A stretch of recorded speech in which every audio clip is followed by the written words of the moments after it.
What are the 5 factors that a credit score made up of? Credit is not magic, it's a formula.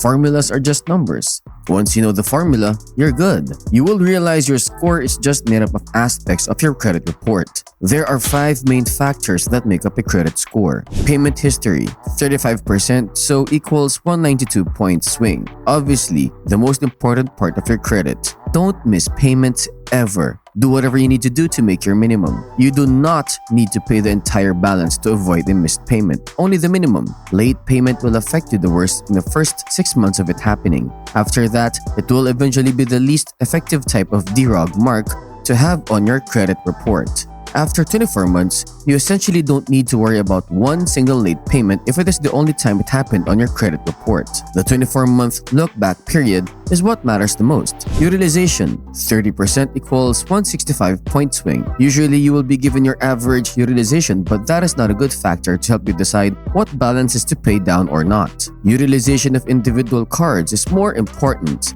Never have any maxed out cards. For example, a maxed out card can be as bad for you as a late payment in terms of it tanking your score. It is much better to have debt distributed across your cards at lower percent utilization, ideally 10% or below. Example, 2 $10K credit cards. It is better to have $5K on both cards than to have a $0 balance one and a fully maxed out one. 30% utilization is a common myth to have it at, but even if you are evenly dispersing it amongst your cards, that is a C-.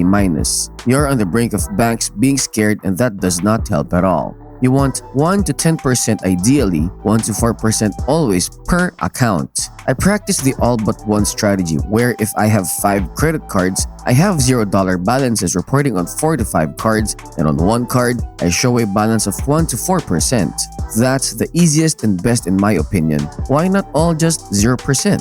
Similar to my analogy of having many accounts, you don't get applause for juggling one ball. They want to see that you can handle debt. It's incredibly easy to not have any debt, which is why your score will drop if you have completely zero utilization.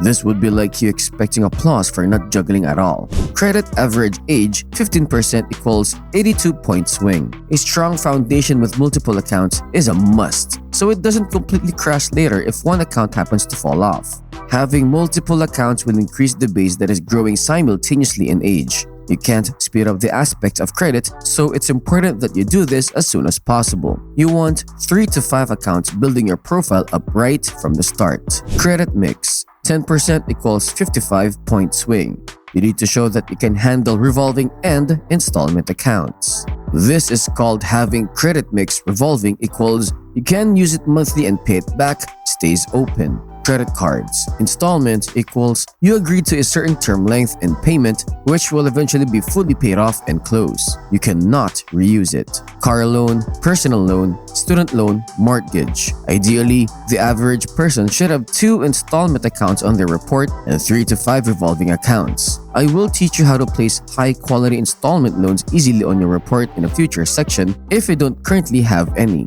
Installment loans actually close when they are paid off and you lose all of the age and payment history of it, which can negatively affect you, so we look for long-term installment loans. That way they build age for a while, 60 plus months. This is why you may commonly hear people nagging about how they paid off their car or student loans and their score dropped and they are angry, confused. Car credit is specifically strict. You need previous car loans to prove that you can handle higher and higher amounts. You will normally be approved for up to double your last auto loan once that last auto loan shows 6 months of good payments. So $50K, $100K, $200K. This factor is only 10% of your score, but it is a very important aspect of your credit report for all banks.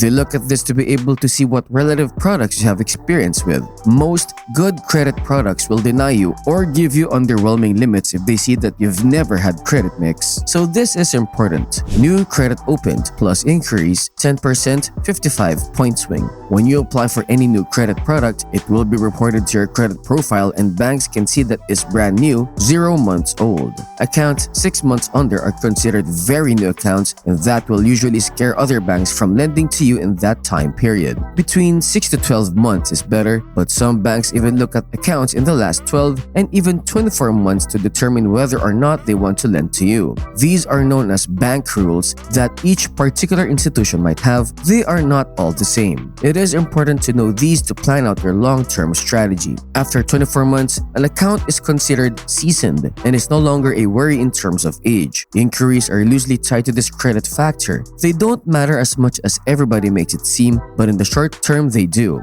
Within the 6-month period they matter most, it's recommended to not have more than 3 on any particular bureau, otherwise you lower your approval odds. After 6 months, they don't have a significant factor in whether you get approved or denied unless you have well over 5 in the last year. After an inquiry is 12 months old, it drastically drops in importance and stops impacting your score, but it still can be seen by underwriters. It's just not likely that this will be the reason they deny you at all if all other factors are good. They may alter your score like a handful of points each in the first 6 months. They may move your score than 5 if you have a thin profile when they immediately occur, but remember, score doesn't matter. The formula criteria for a truly solid credit profile: 850 type, payments, 100% on-time payment history, utilization 1 to 4% total, ideally all accounts at 0 besides 1.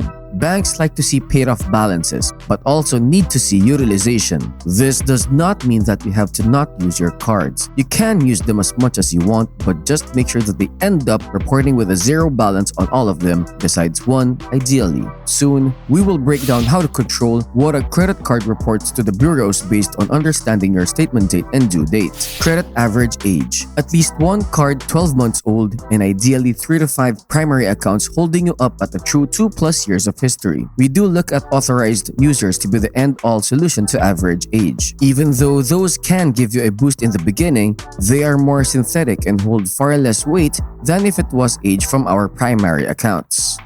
If you can have at least 2+ years on all your primaries and then get some AUs to boost you to have 4+ years of history, that would be amazing. Credit mix: at least 1 installment account of some sort and 3 to 5 revolving accounts. It could technically be any mixture, but a ratio to follow could be 1 installment for every 5 revolving accounts. Truly, a solid report has at least 6 to 10 primary accounts in general, and 850 scores most commonly have 6 accounts, but don't stress over that. We will discuss how to responsibly increase account quantity. I would like to see you get 2 installment accounts at least 60-month terms and a $5K limit on them or higher. Credit cards should be at least 3 primary cards with $5K plus limits on each, ideally 2+ years old average age of primaries. New credit opened plus inquiries. Any credit that's just recently been opened will affect you most for about 6 months from the date of approval. This is the case most importantly for cars or houses. Don't apply for stuff if you're about 6 months away from buying a home or car. In terms of credit cards, this is why we usually recommend people go for multiple credit cards at the same time, aka a sequence. Since the new accounts usually take 2 to 4 weeks to show up on your credit report, and we can use that window of time to our advantage. Explanation on inquiries: they are feared by many, but don't hold as much power as you might think. 3 inquiries in a 6-month period is considered the limit before most banks start denying you. After an inquiry is 6 months old though, it has no real effect on your approval odds. After it is 12 months old, it basically falls off of your score entirely and is just on your credit report showing present but not really impacting anything. Then after 24 months, the inquiry falls off. After year 1, it's essentially just in limbo, taking up space on your credit report. This is why you might see people with 15 inquiries still get approvals. Most of those are probably over a year old. And, I will add, they most likely have provable income plus deep bank relationships. Having high provable income can also override inquiries a good amount in certain lending situations. By the way, of course, derogatories should be 0. Late payments, missed payments, collections, bankruptcies, repos, charge-offs, etc. Remember not to fixate on score in super detail. It is just a ballpark view of your credit. Knowing what reports metrics to hit matters over everything. It will inherently boost your score. I'm going to explain of report versus credit score and what to think about each.